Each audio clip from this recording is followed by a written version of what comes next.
Hello everyone, কেমন আছেন সবাই? শখের স্কুল থেকে চলে আসলাম। শখের স্কুলে আজকে একটা টপিক নিয়ে কথা বলবো, সেটা হচ্ছে বেস্ট টিচার। তো আপনার কাছে আপনার বেস্ট টিচারকে, এবং যেই টিচারের কাছে আপনি পড়ে অনেক উপকৃত হয়েছেন এবং যেই টিচারের কথা আপনার বারবার মনে পড়ে, সেই টিচারের কথা আমাদেরকে জানাবেন। কারণ আমরা কখনোই বলি না যে আমি বেস্ট টিচার কিংবা উনি বেস্ট টিচার। যখন স্টুডেন্টরা বলে যে he or she is my best teacher, তখন আসলে একজন স্টুডেন্ট আসলে অ্যাপ্রিসিয়েশন দেয় একজন টিচারকে, যে আসলে সে ভালো শেখাচ্ছে, তার শিক্ষা ফ্রুটফুল হচ্ছে, কিংবা স্টুডেন্টরা তাদেরকে লাইক করছে কিনা। কারণ একজন ইন্সপিরেশনাল টিচার কিন্তু অনেক ইম্পর্টেন্ট একটা সোসাইটির জন্য। যখন একটা ছোট বাচ্চা কিংবা যখন একটা হচ্ছে যখন কিছু কোনো কোর্স করতে আসবে, শিখতে আসবে, সেক্ষেত্রে টিচিংটা খুব ইম্পর্টেন্ট। টিচিং স্কিলটা হচ্ছে খুবই ইম্পর্টেন্ট একটা স্কিল। তো আমিও মাঝে মাঝে এটা ডেভেলপ করার চেষ্টা করি, যেহেতু আমি নিজেও এটা শেখার মাধ্যমে আছি। আমি প্রত্যেকটা জিনিসই আপনাদেরকে যখন বলি, সেটা আমি আগে থেকে শিখে আসি। আমি কোনো কোর্স করি, ট্রেনিং করি, তারপরে সেটা আপনাদেরকে ডেলিভারি দিই। তো কোনো কিছু যখন আমি না জানি, না শুনি, তখন সেটা আমি আবার আমার মেন্টরের কাছে যাই, সেটা জিজ্ঞাসা করি যে এটা ঠিক আছে কিনা, ভুল হয়েছে।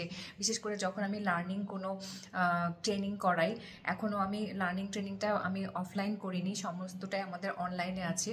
তো আপনি আমাকে জানাবেন যে আপনার বেস্ট টিচারকে, এবং সেই বেস্ট টিচার আপনার জীবনে কী কী ভূমিকা পালন করেছে, এবং সেই বেস্ট টিচারের জন্য আপনি কী কী জীবনে অ্যাচিভ করেছেন। যেহেতু আমরা এখন টিচারদেরকে অনেক বেশি জাজ করে ফেলি। আমরা ছোটোবেলায় না টিচারদেরকে এত বেশি জাজ করতাম না। আমরা কখনো জিজ্ঞাসা করতাম না যে আপনার কয়টা ডিগ্রি আছে, আপনার কোয়ালিফিকেশন কি। আমাদের এত সাহসী ছিল না। কিন্তু এখনকার মানে যারা স্টুডেন্ট, তারা জিজ্ঞাসা করে যে আপনার আসলে কোয়ালিফিকেশন কি, আপনার কোন কোন ডিগ্রি আছে, কোন কোন ইউনিভার্সিটিতে পড়েছেন, এগুলো আসলে জিজ্ঞাসা করে। তো এই জন্য আপনারা সবসময়ই চিন্তা করবেন যে টিচারের কোয়ালিটির উপরে কি হচ্ছে টিচিংটা নির্ভর করে, না টিচারের হচ্ছে প্রেজেন্টেশন স্কিল এবং সে কতটা এফেক্টিভভাবে আপনাদেরকে শেখাতে পারছে সেটার উপর নির্ভর করে। কারণ আমরা তো অনেক ছোটোবেলায় অনেক গ্রামের টিচারের কাছে অনেক ভালো ভালো জিনিস শিখেছি, তাদের এত এত কোয়ালিফিকেশন ছিল না।